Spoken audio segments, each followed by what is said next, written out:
This is a Pele Media podcast.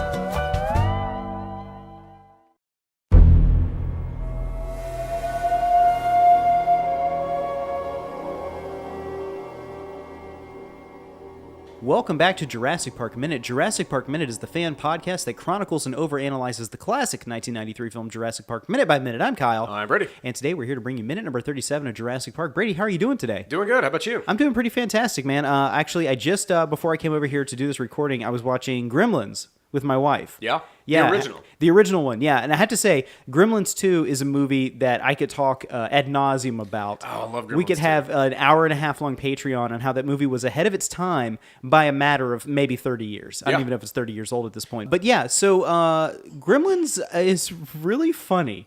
Have you seen it in a while? Not in a while. Not in a long while. I should, though, because it's a Christmas movie. It seems like fitting to watch right now. Yeah, as we're recording this, we're just about 2 weeks away from Christmas, and we decided we're going to start watching some Christmas movies, and we ran through, Christmas Vacation and a few other things. So my wife was like, let's watch something a little bit offbeat that's a Christmas movie. And Gremlins is a heck of a Christmas movie. It's just Christmas is everywhere. Snow everywhere, Christmas music. It's a lot of fun. So, awesome. But I think it's really funny because you guys are doing Goonies Minute right now. Your Goonies Minute starts on Monday. Yeah, absolutely. We've been prepping for it and getting everything going, and it's going to be awesome. Going to be a lot of fun. There's so much going on in that movie. I mean, frame for frame, and just so many ideas to it that I had never really noticed before. And I really, really, really want to spoil some of them, but I can't. You got to come back and see us on Monday. Well, we're looking forward to listening to that. I want to be a guest on the show at some point because I want to talk at length about the genius performance of Chunk in that movie. Oh God, the kid was just so ahead of his time as far as his comedic knowledge goes, and I really wish he had done more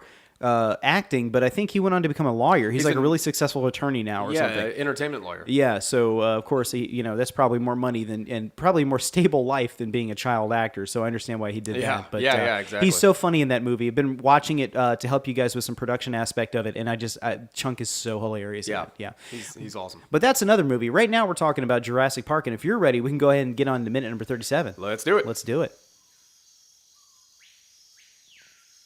In the previous minute, Ian Malcolm let John Hammond know how he truly felt about what was going on in Jurassic Park. Malcolm told Hammond that he was staggered by what he had seen on the island and called it a lack of humility toward nature. At minute number 37, Hammond asks, how can we stand in the line of discovery and not act? Malcolm counters with, what's so great about discovery? Malcolm says that discovery is a penetrative act that scars and exploits. Malcolm says that what Hammond calls discovery, he calls the rape of the natural world. At 37:18, Ellie interjects that they do not know anything about an extinct ecosystem. Ellie says that they cannot control something that they do not understand. She tells Hammond that they have poisonous plants in the building simply because they look pretty.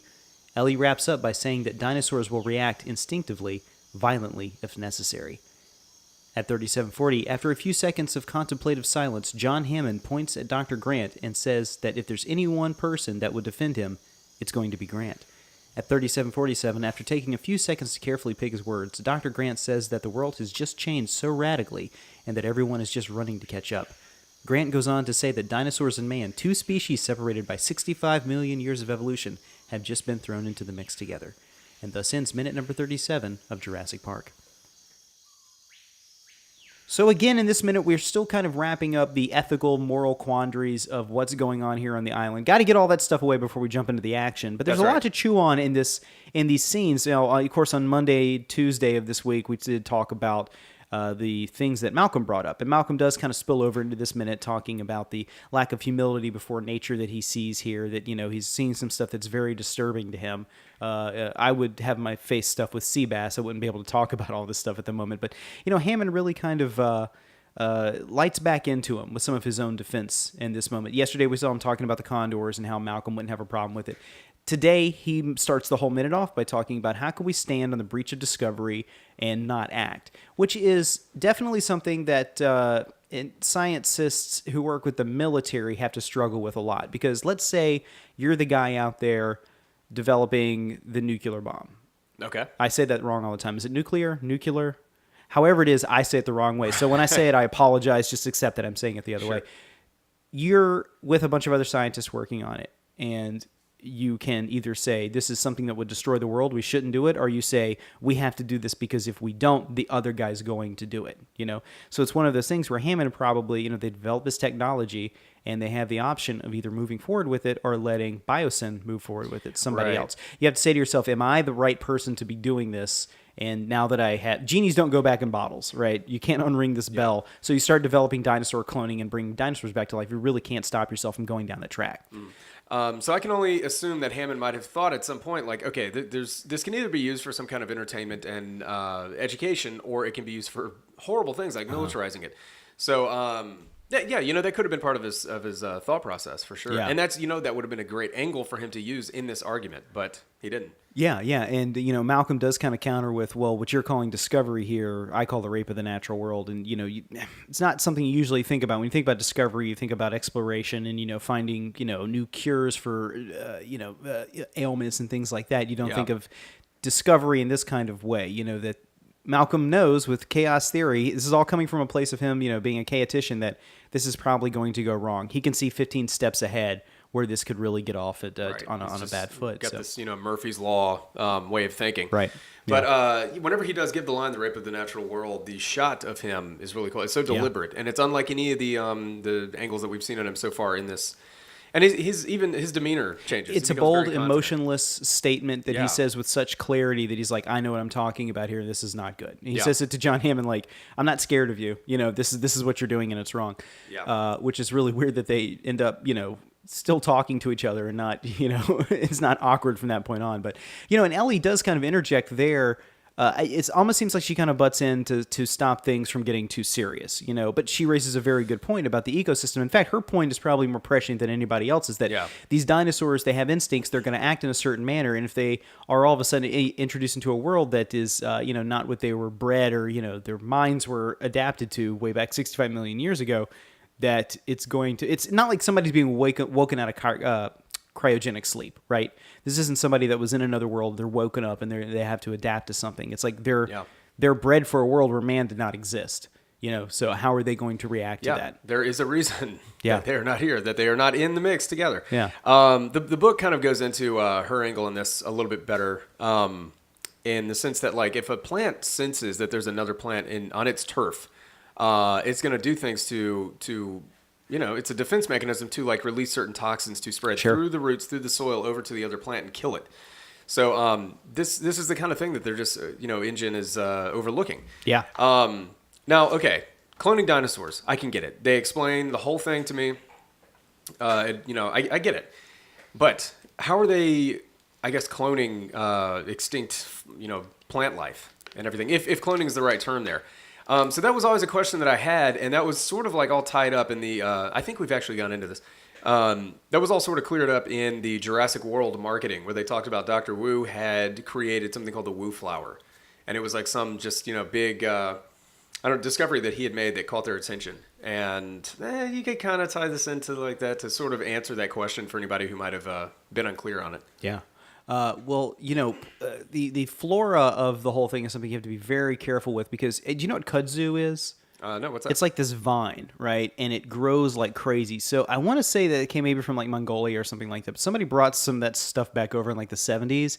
And I think it got loose in like, where Gatlinburg is, where they had the horrible fires this last weekend. Somewhere around that area in Tennessee, kudzu went crazy at one point. Somebody planted it in their garden and there was nothing to stop this stuff from growing. And it just took over mountainsides. So where you used to have a beautiful mountainside with all these trees, all of a sudden it was covered with this like vine and it looked like this dense brush of forest. Yeah. It's really, really dense, thick stuff, and it's kind of like a vampire vine. It'll choke stuff out. Yeah, it'll just go right up the side of a building. Mm-hmm. Yeah, that's it. Yeah. You mentioned miniseries that came on TV a few years ago. I think it was like Discovery Channel or History Channel or something that was like... Life After Humans, I think? Yeah, Earth After Humans, one of those. And they talk about the kind of, I believe it's the same thing you're talking about, how it's going to have the final say. It's going to grow up on top of everything, weigh it down and crush it. And that's just, I don't know, it's so interesting. When you're outside, next time you're outside, think about that. There's everything around you is much more alive than you. I read something, I don't know if it was in the BBC or the Independent or something like, or maybe it's the Guardian, that your chances to die in a car accident are now less than your chances to die in an extinction level event. So in the next 100 years, the scientists were saying like we're going to see like continent-sized superstorms and things like that. So that's a little bit depressing to think about, but there's still time to hopefully turn that ship around. But the reason I'm saying that is when humans go, when we can't adapt to the cold weather, plants will be able to adapt. And it'd be interesting to see what life looks like after humans, like 100 years later. It's just everything will be destroyed. It'll be nothing but like plants growing everywhere again. They're going to take everything back over. Crazy to think that human civilization could be taken out in the next 100 years or the next 4 years for that. Yeah, I really don't. I'm not a betting man. I'm not exactly going to put it all on humanity surviving. Right. But So in this minute now, Dr. Grant has also asked there something at the very end. John Hammond speaks up saying, if anybody's going to defend me here, it's you. And Grant really has the most political answer of everything. He does. He really tries to skirt around to kind of bring everybody back together. Not to cut you off. No. Go ahead. He does kind of just try to say the thing that's the least. He's not making a point here. This could be great. Children could learn about dinosaurs. We could study these things and understand so much more about them by actually seeing them. But he's like, I'm being very cautious about this because we don't know what's going to happen. You know? It seems like he's sort of addressing, in Hammond's favor, he's sort of addressing Malcolm and Ellie by saying like, oh, everybody slow down. We don't know yet. We don't know. And Hammond still kind of lashes back at him. And it's like, dude, he was just kind of jumping to your defense a little bit. Right. Yeah. So, and it's funny that that bit of dialogue that he says, to quote it, is... Dinosaurs and man, two species separated by 65 million years of evolution, have suddenly been thrown back into the mix together. How can we possibly have the slightest idea of what to expect? Colin Trevorrow has said that that piece of dialogue, that one statement, the premise of Jurassic World 2 is based on that bit of dialogue. Yeah. And from everything we've heard about Jurassic World 2 and the fact that it's about animal abuse in the world as we know it today, I'm trying to connect those two and figure out what the hell this movie is going to be about. Jurassic World 2. So if I had to guess, and I do like my idea about Alejandro trying to breed these and start his chain of restaurants, it could still be about that. I think we're going to see them on a very large scale break out into cities and things like that, and maybe take over a major city in the United States, which I think could be pretty cool. Like I've said before, the thing I was more interested in is seeing the broken down rides with dinosaurs running around in them. I think maybe, if, let's say, for some reason San Diego keeps coming back up in this series. Let's say they had to wall off San Diego and it becomes like The Walking Dead with dinosaurs. Mm-hmm. I think that could be pretty awesome. I love the series Turok, the Dinosaur Hunter, Son of Stone. I thought that was really cool to have like maybe people having to, the civilization's destroyed and we're having to hunt dinosaurs with like bows and arrows and stuff like that. I think that'd be pretty cool. I mean, the only way you could go with this is, the one guaranteed thing is that dinosaurs are going to be chasing people and eating them. And if you're going to take it out of the theme park setting, which is what they've said they're going to do, that is the only thing that can happen. Yeah. Is what you're talking about. That's the only thing that can happen. I might actually be more interested in a movie that is more about the, repercussions of bringing these things out into, let's say, households, if you want to have like a pet compy or something like that. Mm-hmm. I would be more interested in a movie like idea. That didn't have all the action, all the chasing, all the eating, and everything like that. And the other thing that he has said is that it's going to be a smaller scale, or not necessarily as grand a scale as Jurassic World. That's probably the good thing. Yeah, and that the movie's going to have a big scene or whatever, big moment in the film, in the middle of the film, and the rest of it's going to feel more claustrophobic, just like Jurassic Park's layout, which is, you have your T-Rex attack in the middle. The rest of it just gets a little more personal, a little more small scale. Yeah. So I'm trying to take all of these little elements and put them together and try and figure out what kind of movie this is going to be. I have no idea, and I could not be more excited. I wonder if they're going to breed raptors without claws, without teeth. Like if these things are so dangerous, why not just pull the danger out of them? And then see what kind of shit you're screwing up from that. Yeah. I mean, that's a possibility. Yeah. But then the dinosaurs maybe will have to find a way to innovate as well. I don't know. Yeah. It could be very cool. I really hope that it is. I think that they've got a pretty good place to start from, though. Yeah, they really do. Well, you got anything else for this minute? Yes, I do. Okay, cool. All right. So Dean Cundy was the director of photography in Jurassic Park. And I really like the fact that Jurassic Park is a movie that wouldn't otherwise have some very unusual lighting choices that he uses. For example, and I know I've brought this up countless times, but there are a lot of moments in Jurassic Park where there's a source of lighting that is coming directly into camera. Yeah. Directly into frame, which is what you don't want it to do most of the time, I guess unless you're J.J. Abrams. I was about to say, I wonder if that's where J.J. got his lens flare idea Well, I'm from. not necessarily talking about lens flares, but one of the first things you see is the Jurassic Park security crew bringing in the raptor, and there's like construction lights pointed directly into the camera. In this scene, some of the projector lights are coming from the projectors to go up on the screens around the VIP lounge. And at one point, it's in this minute, it's passing right through Ellie's glasses. So she's got these big white glasses, and that's not something you would. That's the kind of thing you would see a director of photography running away from. Well, very cool, very cool. So our Patreon's coming back this weekend. We had a couple of weeks there since the end of Ghostbusters Minute where we haven't had anything for the Patreon, and we wanted to continue on with the Patreon because, of course, we have Patreon subscribers. That's right. And we also wanted to supply new content. So this weekend, well, here's another thing about it. We're going to be doing more shows with the Pele Media Group, and I don't know that we could really fill out a lot of content on Jurassic Park. There's not as much, it seems like, as much as alternate media as there has been with Ghostbusters. So, yeah, it's been a little sparse. And then, of course, that's not to say we won't do episodes on Jurassic Park, but we're going to open that up for more premium level podcasts for the supporters that have been out there. And, thank you guys so much for supporting us again. But we're going to kind of branch out and do some other stuff and maybe even do more than one Patreon a week. Yeah. But we definitely want to be able to continue to supply some good stuff with you guys. So, since we are here on the edge of another Star Wars movie coming out, we decided, why not get the Jedi Council together and talk about the state of the Star Wars series a year after The Force Awakens, what we're expecting going into Rogue One. So we're going to have our brother Jamie, who is going to be here. You might remember him from the Monster Squad episode.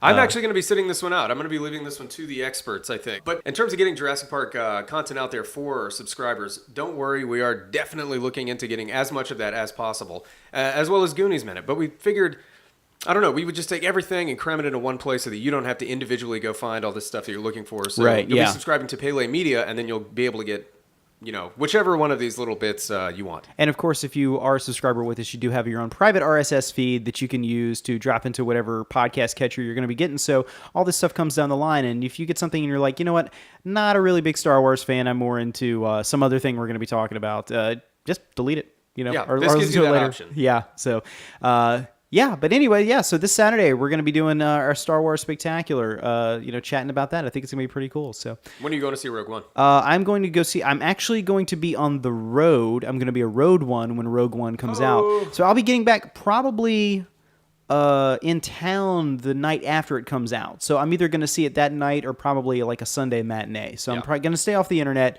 But folks, if you're interested in that is patreon.com/Pele Media. Go over there, check out the pricing structure for support, and you've got the entire back catalog of Ghostbusters Minute episodes as well. So that's right. All right, we ready to get out of here? Let's do it. All right, folks, thank you so much for your time. I'm Kyle. I'm Brady. And until next time, hold on to your butts. Jurassic Park Minute is a fan-supported podcast. If you like the podcast, then leave us a review on iTunes. You can contact us at JurassicParkMinute@gmail.com and visit us online at JurassicParkMinute.com, Facebook.com/Jurassic Park Minute, and Twitter.com/Jurassic Minute.